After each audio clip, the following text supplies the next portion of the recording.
We all want what we can't have, so if you've dreamed of beautiful curly locks and your hair is pretty straight, you need some help. Hairstylist Burkhart is here with tips on how to get the perfect curl. How are you, Ty? Good, how are you? I have to admit, when I have great curly hair like this, it's because someone helped me. I do not know how to use a curling iron. I think a lot of our viewers feel that way too. Yeah, a lot of people don't, and it really starts with products.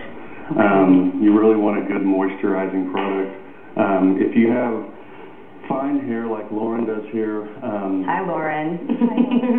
So she has fine hair. You really want to take care of that hair before you apply all that heat. You do, and probably the most important thing is a good thermal protector because it sits on top of the hair and it protects that hair from the blow dryer, from the curling iron, from the flat irons, from all the heat that really damages your hair. I know that you have Kerastase out here. It's my #1 go-to product. It's a little bit more expensive than your traditional shampoo and conditioner, but the stuff is amazing. I have heavily processed hair. I had to do a lot of highlights and lowlights and other things to it. It really does repair the hair. It does, and the Nectar Thermique is probably my favorite product because that is the thermal protector that really protects the hair, and I use that on probably 90% of my clients. Do you put that on dry hair? Put that on wet hair after you shampoo and condition right before. I like to put it on actually before I brush wet hair. Okay. Because when the hair is wet, it's very fragile, and that really kind of helps detangle it. It has a little bit of oil in it, so it also works as like a leave-in conditioner. So I should be using that. I'm not using that. Yeah. That's a good tip for me today, Ty. Definitely should be. How about these brushes? These are what you recommend to be drying your hair with? Yeah, absolutely. Especially if you have very thick curly hair and you want to smooth it out.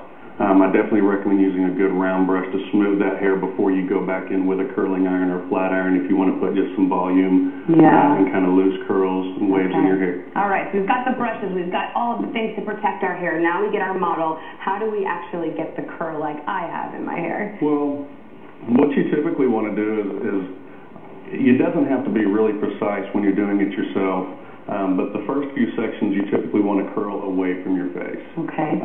After you get back behind the ear, then you can start alternating forward and backward. But really the best thing to do is to just take a section of hair about an inch thick or so and kind of separate it a little bit. And like I said, it doesn't have to be exact because it's all going to kind of go together.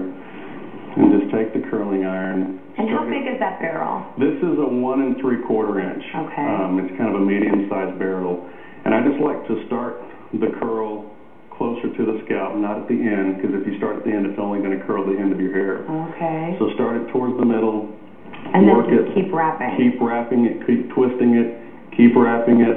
And what I do is I hold the barrel and touch it with my fingers. And you can kind of tell when it starts to get really hot. When it starts to get hot, then it's basically done, and just simply release it. Wow, and then you don't get that weird bend thing on the end when you do that way either. You know what I'm talking about, laughing. You know you get that weird bend thing, and it doesn't look as cute. It doesn't look as cute. You can also do this with a flat iron as well if you feel like that's a better technique. Absolutely, and it does basically the same thing. It just depends on what you're more comfortable with.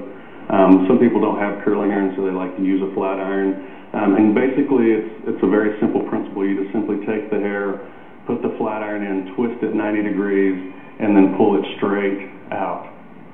And you'll see the hair curl right back up. It's kind of like when you get those things on a present and you curl them with the scissors. With the ribbon, exactly the same. Like the ribbon, exactly. Okay, so you can do that. You know, when you think about curling with a flat iron, it seems like that wouldn't make any sense. But either one, it just depends on the type of curl that you want. Exactly. The flat iron typically is a little bit more of a looser, like a beach curl. And with the curling iron, you can really get a little bit tighter curls, but it also depends on the size of the curling iron and the size of the flat iron. The bigger the curling iron, the looser the curls, the smaller the curling iron, the I really just need a whole 411 session with you, Ty. I really need to learn how to use my curling iron properly so I can duplicate this look at home. Thank you so much for bringing these products. What salon are you with, Ty? Salon Premier Atelier. Okay, well, we can go there and we can get our hair done expertly by you. And if you want more information on Ty and how he can transform your look, you can log on to his website at tyburkhart.com. We'll be right back.